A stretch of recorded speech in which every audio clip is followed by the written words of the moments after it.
Good afternoon from Davos here at the AO courses. My name's Taylor Young. I'm an orthopedic trauma surgeon at Texas Tech University Health Science Center in El Paso, Texas. I'm here with one of my great mentors, Dr. Bill Obremskey. Today we're taking part in an interview for the AO Mentor Mentee series. Dr. Obremskey has been a phenomenal mentor for me personally. He's helped me both professionally, personally, you name it. And so I continue to look to him for advice in pretty much all situations. And so hopefully today we can hear some great insights from him about how to build a very successful orthopedic career and help give young surgeons advice on how to navigate their early careers. So thanks so much for joining me, Dr. O. It's a pleasure to have you here, and it's really, really incredible experience to be here with you in Davos especially. So it's been a really good time so far, and I'm looking forward to the next few days as well. So thanks for being here. Thank you, Taylor. It's an honor to be here. Davos is a special place, and it's a special place for all orthopedic surgeons because of AO. This is our birthplace, basically, where modern orthopedics began. Well, it's great to make the pilgrimage back to the motherland, so to speak, with you. What's your favorite part about coming to Davos? It's the people. You know, it's the people that you develop a relationship. I came here for the first time 25 years ago when I was a fellow in Basel. And I was traipsing around my 4-year-old, my 2-year-old, and my 2-month-old with my wife. And that was challenging, but it was a special place then, as it is now. Nice. Well, you sort of touched on one question I was hoping to ask you about, and you've sort of had an atypical path, I would say. You were in the Air Force, and then, like you said, you did a fellowship in Basel. And funny enough, I followed you there now 20 years later and did the AO Jack McDaniel Fellowship there. And so how did you find your way to orthopedics, and more specifically orthopedic trauma in general, on that atypical path? Yeah, I found orthopedics just when I was at Duke as a medical student. I really thought I was going to do family practice. I mean, I didn't know. I was from a small town in the Midwest and didn't know many doctors. But as part of the football team at Duke, I met some of the orthopedic surgeons and started to actually go in the operating room as a undergraduate. And then it became sort of a natural progression. I liked problems that could be fixed. Loved the pathophysiology of general surgery, but I just didn't like the problems. And I thought in orthopedics, we're about quality of life and returning to function. And I found that more palpable and sort of resonated with me. Who are the individuals that sort of helped you on that path, and maybe talk about what set them apart as mentors in your own life? Yeah, well, you know, we're all here because of people whose shoulders we stood on. And you know, one of the first orthopedic surgeons I met was Bill Garrett, who was a sports medicine doctor, and Jim Urbanek, both at Duke, who were great mentors. And I think what I loved about them is somewhat their critical mind and their giving to others. And were more than willing to give of their time and effort and energy to help those behind them along. And I worked in a lab with Bill Garrett, and made it possible for me to get an orthopedic residency at the University of Washington, which was a great stepping stone. I thought I was going to go back and do sports medicine at Duke at the time. But I just liked the problems of trauma. And being at Harborview, I got infected, and and convinced that that's a great career. Nice, that's excellent. You're really somebody who's been a prolific investigator, and you have hundreds of publications. You've really impacted modern orthopedics. What makes research so important to you? Well, I guess it probably goes back to one of my main mentors at the University of Washington is Mark Swinkowski. And I remember very clearly, walking on the orthopedic floor and had done maybe a couple humerus operations that week and making rounds with him, late in the evening. And I just said to him, why don't we fix all these? I mean, these people do so great. It's amazing. I was so energetic as a junior resident. And he stops and he looks at me and he says, why don't you go read about that and come back and we'll talk about it again tomorrow. And so I did, and then I realized, geez, I guess an awful lot of these heal okay, and maybe we don't have to fix them all. And that was my introduction, really, to evidence-based medicine, when someone really questioned my enthusiasm and made me go look at the data. And so I went back, and that was a little bit of a light bulb going off, that you can use the experience of the literature and of others to help guide your decision making. To guide clinical practice. For patient outcomes. And then I worked with him on developing the SMFA, and sort of one of the first functional outcome measures before PROs were a cool thing. Patient-reported outcomes were cool. He was trying to do that, and I took a very small part in that, but it really began to open my eyes to the possibilities of how we can improve, and that what we really need to do is improve the results for the patient's perspective, and not just such that the x-ray looks good. Well, it's clearly been a springboard. And so how would you say you've made Vanderbilt such a successful institution when it comes to research? And maybe more specifically, how you've made them such a prolific enroller in metric studies and other sort of research endeavors that Vanderbilt has played such a critical role in? Well, Vanderbilt's a high volume place, but we couldn't do it without all of our partners sort of participating in almost every study. In that we have a process of, we agree that we're going to do or not do a study, and then if we're in, we're all in. And so in some centers that like the research coordinators have to ask each physician if it's okay if they enroll a patient.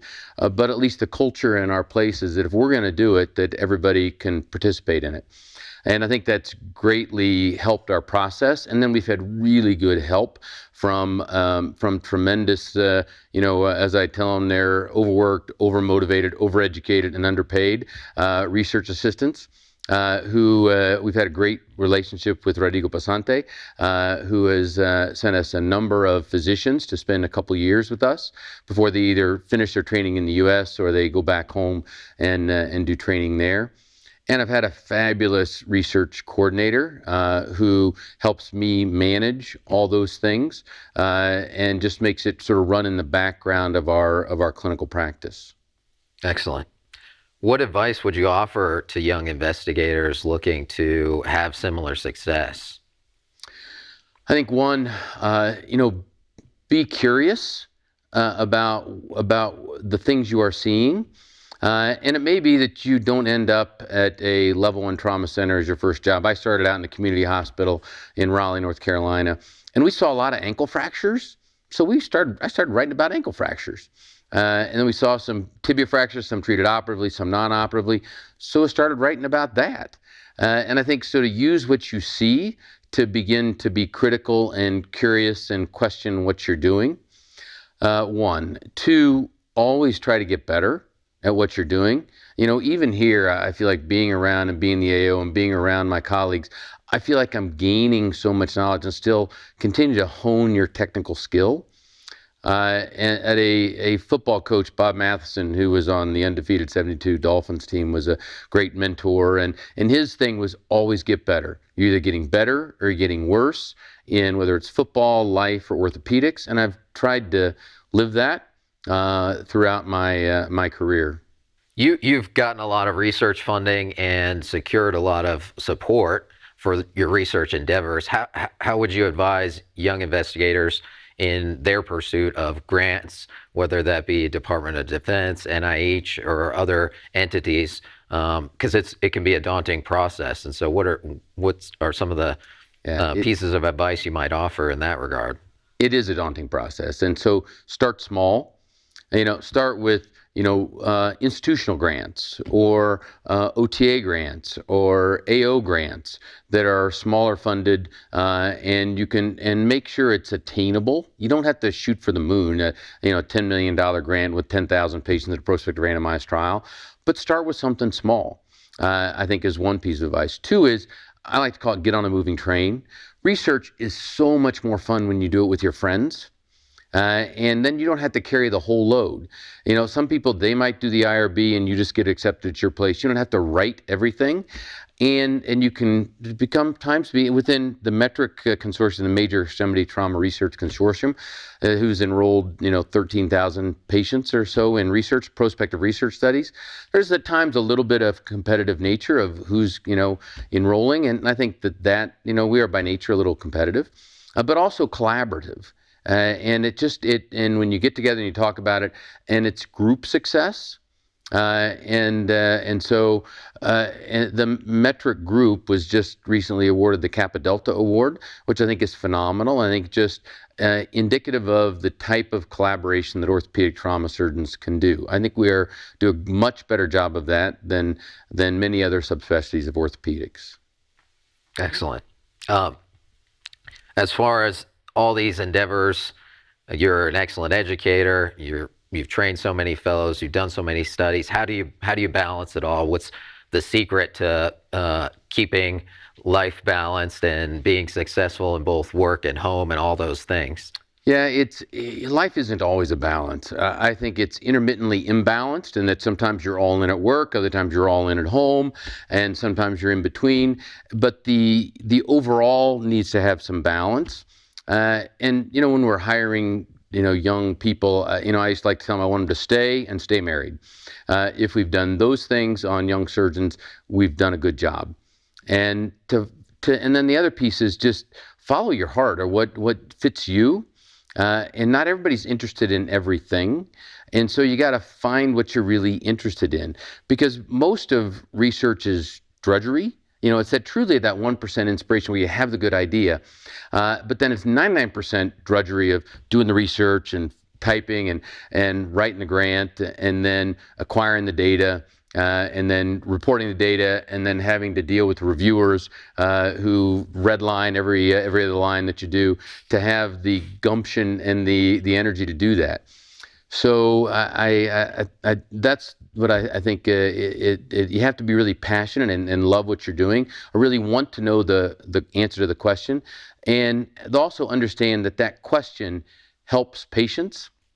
Doing research for research is not very fun, because you have a hard time seeing what it really means. And so for me, almost everything I've done, I've tried to have it solve a clinically relevant question. Jim Kellum and Mike Bossy sort of told me the who cares. They made us use a different word, but the who cares question, like, if you get this done, who really cares? So for it to keep you through that drudgery, it's got to be clinically pertinent, and you have to be interested in it. With a tangible impact or outcome. Right, for patients. If it's okay with you, I'd like to maybe switch gears a little bit and talk about what I think is probably a very unique experience that you have had in your life that many haven't, and you may have a unique perspective on that. And basically, you have the unique perspective of more or less having a near-death experience or a potentially career-ending experience. And I'd love to know how that's impacted you in general. Would you mind talking about that and sharing about that experience, and maybe discussing how it's impacted your perspective, both professionally and personally? Sure. 14 years ago in 2008, I got a call. I was on call to come help one of the general surgeons who were taking the leg off a guy who had walked into the ER 12 hours before and had neck fash. And I, they were doing a hip disarticulation, and they weren't so comfortable, and they wanted help, and he was dying. And so I went and I helped him take off the leg, and it was really impressive that the entire leg was dead. And as we're sort of doing the posterior cap slot, I mean, my friend was with the Bovie hot knife Bovie going down and went deep into my finger. That ends up being a red herring, but I scrubbed out and said ouch, and and the guy actually did okay and survived and seemed to be getting better, but then went into multiple organ failure and died. And I was fine. I went back to work, and a week later, actually 8 days later, I started feeling like I just had the flu and didn't feel good. And went home, went to bed. And the next day, I thought I only got a couple cases. And so before my first case, they couldn't find me. And they actually have a picture. My nurse, they couldn't, so somebody called my nurse, and I'm asleep in the surgeon's lounge. I mean, I'm literally laid out like this. And so I go and I do my case. I'm probably getting septic. And then they come back. They can't find me for my last case of the day. And again, I'm sleeping in the surgeon's lounge. There's this picture of me that's a little surreal. That's atypical for a little bit atypical. I'm a little bit high and bouncing around the OR, and happy to be there. And then the next day, I really didn't feel well. And I had a total hip a few years before that. And I thought, I had some cellulitis on my leg. And so I went to see a total joint doc. And they were like, well, we better get an MRI. And so they got an MRI. And I had some cellulitis, but nothing seemed to be involving my hip. I'm like, okay, let me go home. Give me some PO antibiotics. Let me go home. And my wife, who's a pediatrician and much smarter than I am, just said no. And so I went I got admitted to the hospital. And my last memory for a long time was that one of our junior residents was coming by. They couldn't get an IV on me. I was probably low blood pressure. And it was our junior resident coming to help, offer to get an IV. Luckily, I waved him off, and the IV team got one. But that's my last conscious memory for about 8-9 days. In that interim, the next day I was getting septic, and so my friend who I called said, I'm just not right, come see me. I have no memory of that. My blood pressure was 70/50. And it's nice when your friend is the director of the SICU and happened to be the one who stuck me in the finger. It wheels me over to the SICU, where I spend 8 days intubated, sedated, and the infection, actually, I probably became oropharynx colonized with group A strep, and they DNA matched it to the patient I had helped take care of 8-9 days ago.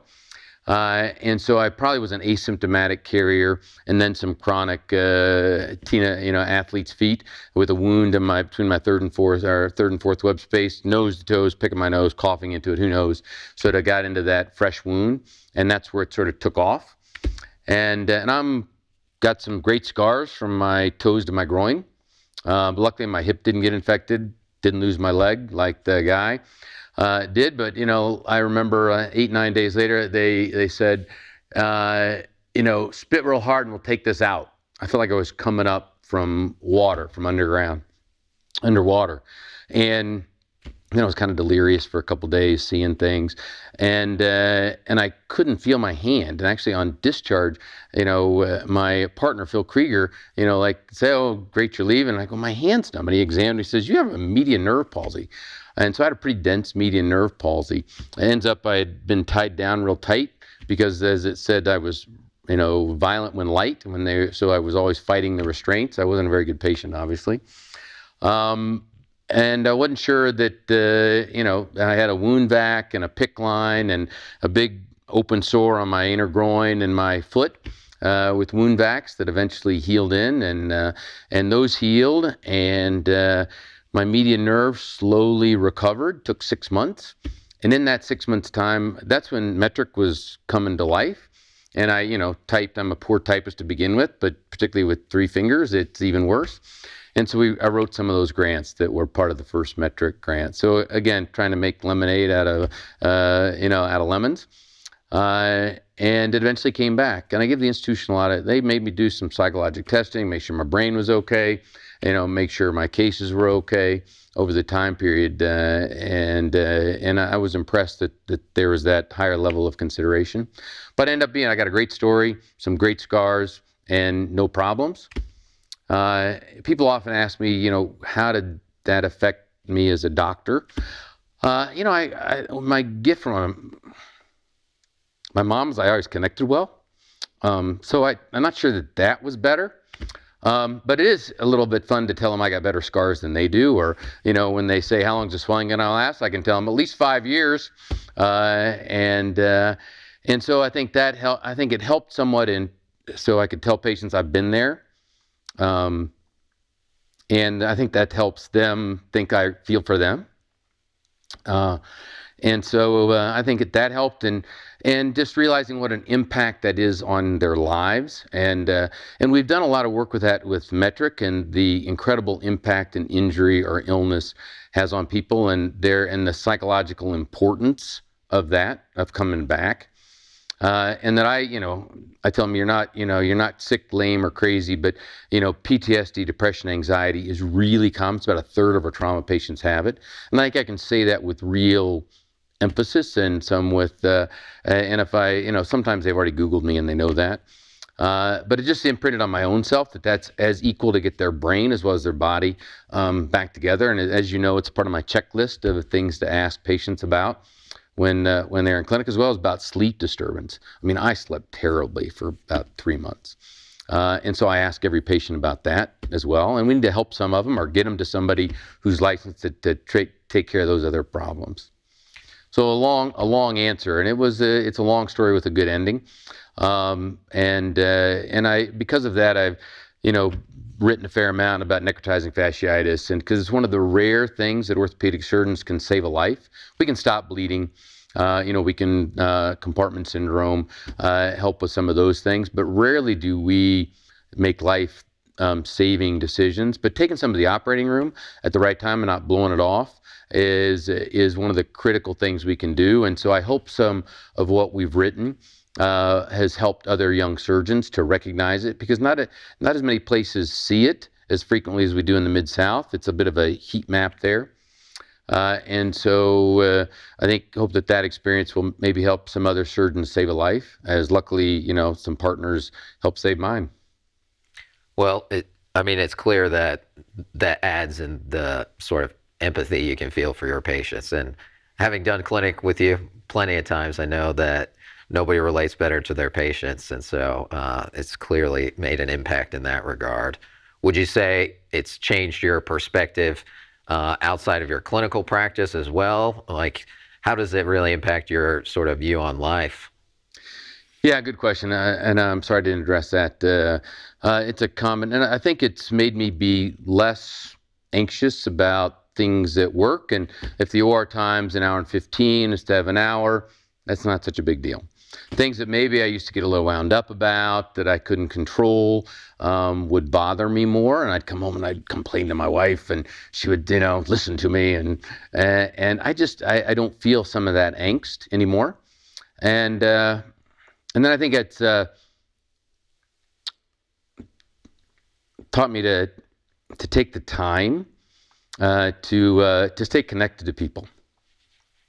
Whether it's your college friends, your high school friends, your AO friends, your family, your kids, to give them a call. We have a number of either WhatsApp or family text, or Duke friends or ortho buddies, or fellows. As you know, we have a fellow group that I try to stay in touch with weekly, and I think it's taught me that's what's important. Well, I know I definitely appreciate it.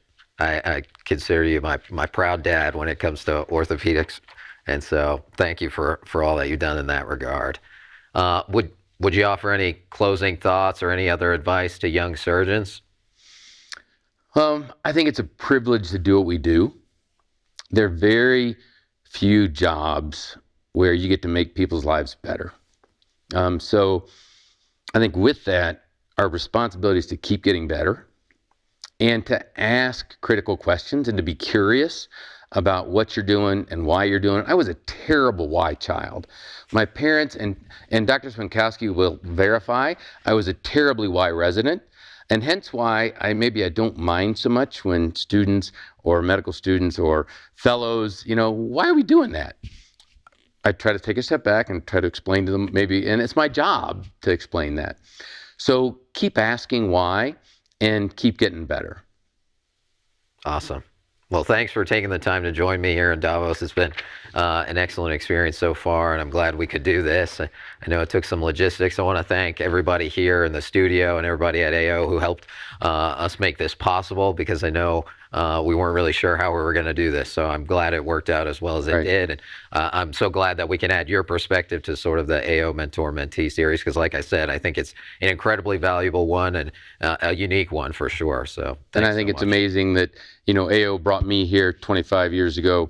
Mark Swinkowski set it up for me. I said, where should I go? He said, you're going to Basel with Dr. Regazzoni, and this is when you're going. And then when you were looking where you wanted to go, I'm like, Basel's a great place. I hope you go. And I think you had a wonderful experience as well. Oh, definitely. I mean, the amount of opportunities that the AO provides to young surgeons, it's unreal.